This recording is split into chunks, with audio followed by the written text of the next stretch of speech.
Let's see, Andrea. Andrea is military. She's from Salt Lake City. Sure, Maybe I know Andrea. I have not had a call from a military person or former military today that agrees with me. But let's see where Andrea is. How you doing, Navy? I'm doing all right. How you doing, Anthony? Good. Tom? Good. So I do see your point, at least, Tom. I actually don't really have that strong of an opinion, but if what you're saying is true, then the recruiters could be prosecuted under two separate articles of the Uniform Code of Military Justice. Whoa. They falsified paperwork. They should have known he was a head case. And so that would be fraudulent enlistment, Article 84, if memory serves, and then Article 92, failure to obey a lawful order. And but there's a similar case back in, I think, 2009. The Marines actually recruited someone with autism and went to boot camp the whole 9 yards. Of course, this person was separated, everything else. But as far as going back and prosecuting the recruiters, that was really obfuscated. I don't know that ever really came out or anything really happened to them. Yeah, I mean, what happened was that the recruiters had, and if you look at the stats, the interesting thing is that the number of people who get these waivers, that is, if you wash out of another branch of the military, you're not supposed to go back into one. You have to get a waiver to do that. Oh, right, yeah. The number of military people that get waivers used to hover down in the low, 2-3%.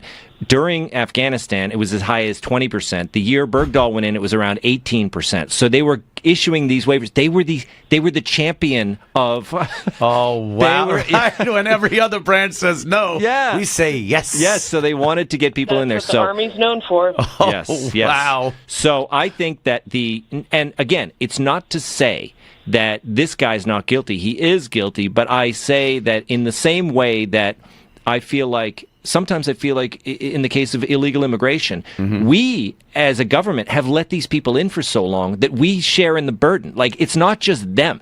We let them in. We have had no borders. So I blame previous governments as much as I blame these illegal immigrants. You have to put that line of responsibility somewhere. Yeah. And if you keep backing it up, like what Andrea was saying about the recruiters, like how then, I'm sure the recruiters had people telling them to take people. So you go up another notch. And before you know it, the real people that are responsible have nothing to worry about, and it's down the line so far that you're just going into the bureaucracy of the whole thing. I don't know. I think he's responsible for his actions. Unless he copped an insanity plea, he should do some time as a deserter. Andrea, I got a question for you on this. How about this? The president has been saying we should shoot him. He's a dirty, rotten traitor.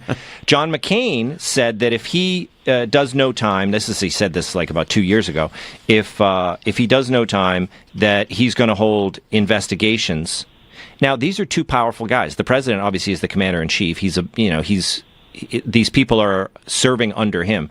John McCain, he's on that powerful military, what do you call that committee? What's the name of it? Not Ways and Means, but the Armed Services Committee. He's head of the Armed Services Committee. Essentially, he controls budgets for these people. I think, Andrea, that those two, President Trump and John McCain, were out of line in trying to essentially intimidate these judges. And so when the judge said, I'm going to give him a light sentence based on some of the things that have been said, he said he took that into account in sentencing, Andrea. I think you're correct. I think that was wrong of John McCain to make remarks. The president, I really do love hearing his comments, but at the same time, I think he's not just running the country, but he's running a very successful culture war at the same time. So I see the ulterior motive there. That's right. Oh, that's good. He's doing. He says, "I got another war, a culture war." So he's fighting two fronts, fighting an 18-front war. That's what he's doing. He's the best general we have. Well, thank you for the call, Andrea. Always good to hear from you.